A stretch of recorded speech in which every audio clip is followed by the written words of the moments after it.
When we last saw Kotonowaka, he was turning a comfortable winning score into a losing one, with a typically shaky showing in the final 3 days. That left him just 2 rungs off the foot of Division 1 for January, and frankly, with little margin for error. Demanded was a greater projection of presence, one that either imprisoned foes inside his huge frame, or ensured smaller men were clubbed until they dropped. Could the 23-year-old son of coach Sadogatake deliver? Not on opening day against high school senior Akiseyama. The behemoth admits to raising his game against Saitama Sakai juniors, especially those just out of diapers when he enrolled. Here, ensuring his inside left did not come second best to the youngster's inside right.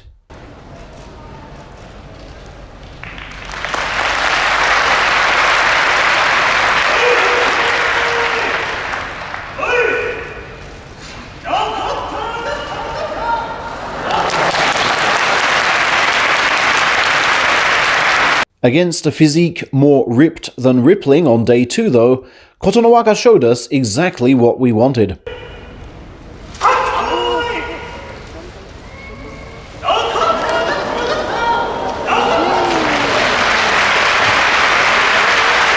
All those 190 centimeters promptly bearing down on Sada no Umi and snatching a key outside left.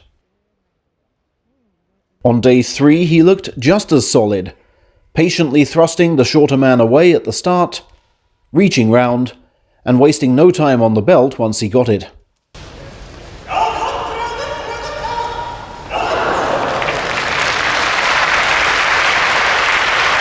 He then beat Akua for the 4th time straight, getting both huge arms inside, shadowing his opponent's steps, and crushing him out in a compilation of favourite moves.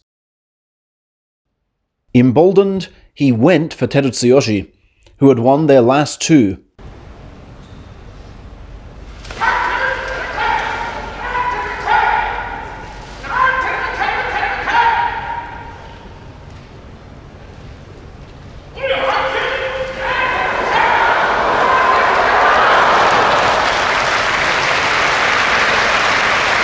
Blocking the path underneath superbly with the right, constricting from above with the head, then flipping him leftwards to take the overhand right, demanding an awful lot of a troubled left knee, but excelling in technique.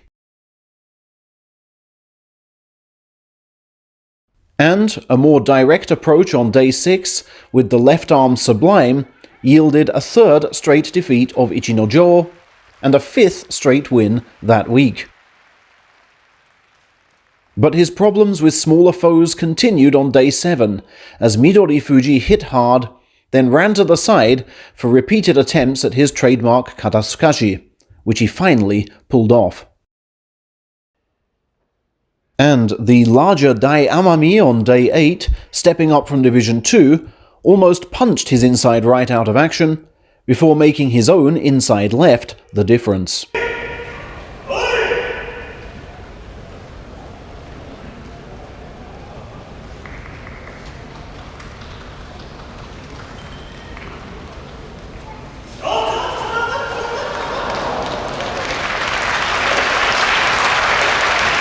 It's a shame Kotonowaka couldn't make his raw power tell, for when he can, the results are awesome.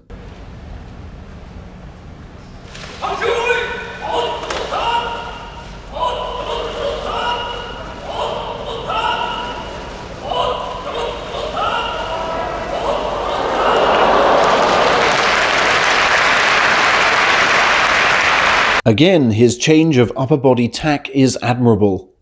Sakai senior Myogiryu is clamped one way and shoved the other. That set up the much-awaited clash with Horshordu, a man to whom he'd never lost, but gaining belief on a 4-match unbeaten run.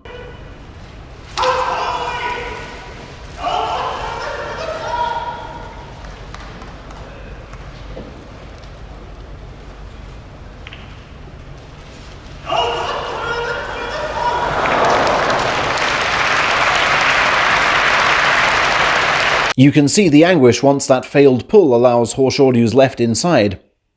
And while he checks where the rope is, horshordu pounces.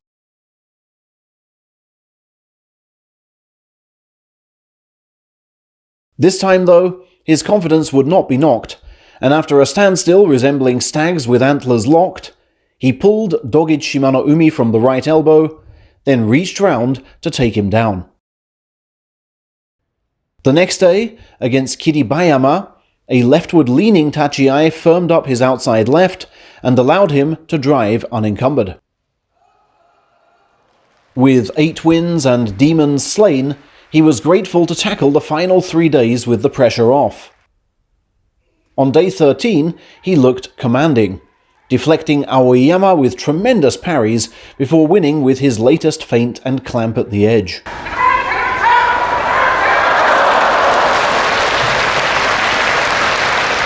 And on day 14, just as in November, he withstood everything Yutakayama could throw before straight-arming him off the ring for double figures. Often does that seal a fighting spirit prize. But with many contenders vying for it this time, Kotonowaka was asked for one extra win, against Endo on the final day.